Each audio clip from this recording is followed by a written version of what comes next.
Montana Governor Steve Bullock wrapped up his first presidential campaign tour in Iowa, and it certainly won't be his last in this crucial state on the path to the 2020 presidency.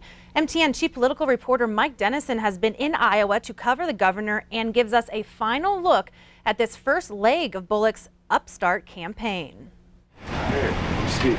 Governor Bullock spent Saturday in towns on or near the Mississippi River in Iowa, including Maquoketa, where he toured Main Street with local officials. In appearances here and in other eastern Iowa towns like Dubuque or Independence, he pitched small groups of voters the same message, that he's equipped to unite a divided country by pursuing policies that will restore economic fairness for all. We know that we're better when we find common values, not when we divide into warring camps. We're better when everybody has a fair shot, not just those with money. When we can allow everybody's voice to be heard, as opposed to no one's. Paid and volunteer campaign staff accompanied him throughout Iowa, as well as 2 Montana Highway Patrolmen, his state-funded security guards.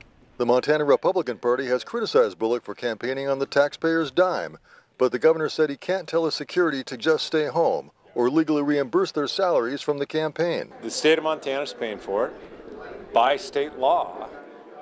They have to be with me. Ultimately, the Montana legislature wanted to get rid of the protective detail.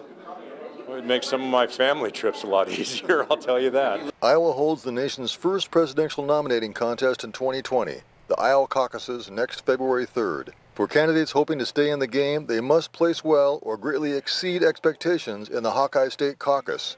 Well, I think it's fair to say that Iowa is kind of, and I said the great sorting hat, right? Every campaign, even with 24 different candidates, that Iowa is really going to winnow down the field.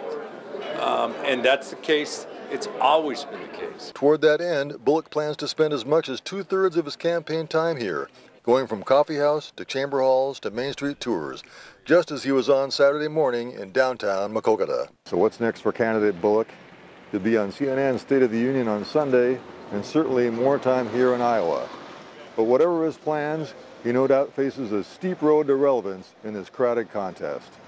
In Maquoketa, Iowa, I'm Mike Dennison, MTN News. Thank you, Mike. You can read more about Governor Bullock's first presidential campaign tour on our website, ktvq.com.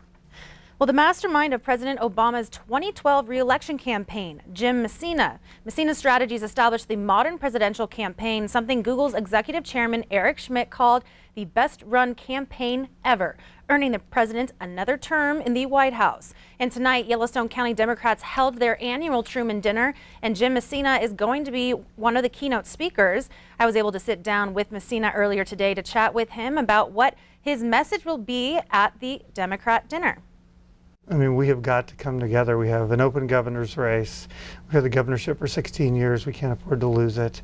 We've got to come together behind candidates for both the president and to run against Senator Daines. And there's an open congressional seat, so unity. And talking about the seats, U.S. Senate, House seat open, governor's chair open. How do you see these races shaping up? Montana is one of the most competitive states in America. Every race is close. I mean, we didn't know John Tester had won last year until the next day. Right. When I was running campaigns in Montana, the only rule was every vote counts.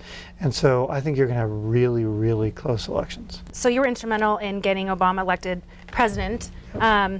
Steve Bullock is making a run. Yep, first Montanan. First Montanan. Any advice for him? Yeah, look, I think the most important thing in this race, there are 25 mainstream candidates, the deepest field I've ever seen. Yeah. You know, the governor has to figure out how to motivate the base and how to talk to these swing voters. He has some advantages. He's one of the only red state governors who's won in tough states. Right. That message will go well in Iowa, and he's got to find a way to kind of break out of the pack. There are so many good candidates. I think that's going to be every candidate's challenge, but especially the governor, because he's less well known than a bunch of the candidates. Certainly an interesting conversation. You can check out my entire interview at ktvu.com, where Messina and I chatted more about the 2020 campaign. Now tonight, the 33rd annual Truman Dinner was really a who's who of Democratic political power in Montana. Q2's Mitch Laggy was there and standing by now with more. Mitch? Zoe, the Truman Dinner gives Yellowstone County Democrats a chance to get together to share ideas and do a little fundraising. The Montana Dems also taking this opportunity to introduce Yellowstone County voters to some new and familiar candidates running for office, including current Helena Mayor Wilmot Collins, who is running for U.S. Senate, and Tom Winter and Kathleen Williams, both running for U.S. House. Lieutenant Governor Mike Cooney spoke at the dinner tonight, touting the Democrats' success in the state legislature. He said they got everything done that the Democrats had planned, minus preschool funding, with only a 40% hold in the state legislature. We have shown that it is our legislators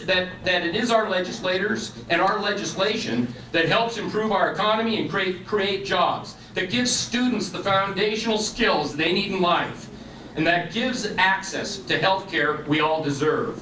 And we have also shown that we can bridge divides, come together, and create a government that works for all Montanans by Montanans. And the countdown is on. Only 535 days till the 2020 election remain. Stay tuned with Q2 on air and online for the latest political news. Zoe? All right, thanks, Mitch. Well, Democrat candidate for Congress Kathleen Williams met with voters in Miles City this morning and came to Billings this afternoon. Williams spoke with residents at Affinity Senior Community. The big issues for Williams are jobs, health care, Medicare, Social Security, and the outdoors. Now, she talked about 3 terms in the state legislature. She ran in 2018 and is trying again because she says she's inspired and motivated to help fix Congress. It's a broken institution, and it was broken in 2018. It's still broken, and I think my going to Congress can actually help repair that institution and help it function again. I have a reputation for putting people over party and policy over politics, and that's what we need out there. And now Kathleen Williams did also attend the Yellowstone County Democrats' Truman Dinner, and her next stop is in Flathead County.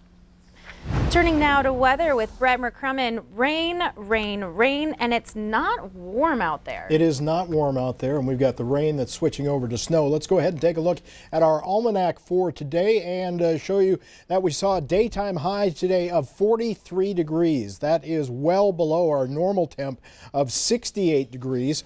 The overnight low was at 34. Average low is 44 for this time of year. Record high set back in 1948, 94 degrees. That would feel pretty good. 32 was the overnight low set back in 1942, so we came pretty close to that. As far as precipitation goes, we've picked up 16/100ths of an inch of precipitation so far today, and we are above average for the month and for the year. But the rain showers and the snow showers do continue for this late May, and we will show you that with your complete forecast coming up in just a few minutes. Zoe? All right, thanks, Brett. Well, a passion for science and sports, that's what's inspired one MSUB alumni to make a 6-figure donation for scholarships at his alma mater. The MSUB Foundation made the announcement tonight at its annual Wine and Food Festival. Carl Yulin donated $600,000 that will go to science students and student athletes. Yulin received a degree in biology from Eastern Montana College in 1970. He was also a track athlete. The money will go to student athletes and science students for the next 10 years. It's life-changing because for some of our students it mean the difference between can they attend college or not. So this is going to help a lot of students come to college. It's going to fulfill their dreams, and it'll help them build their career in the future. Carl Yulin, he'll tell you often that he wouldn't be where he's at today without the help of MSU Billings, or at that time Eastern Montana College. The MSUB Foundation Wine and Food Festival, now in its 27th year, is the school's largest fundraiser for student scholarships.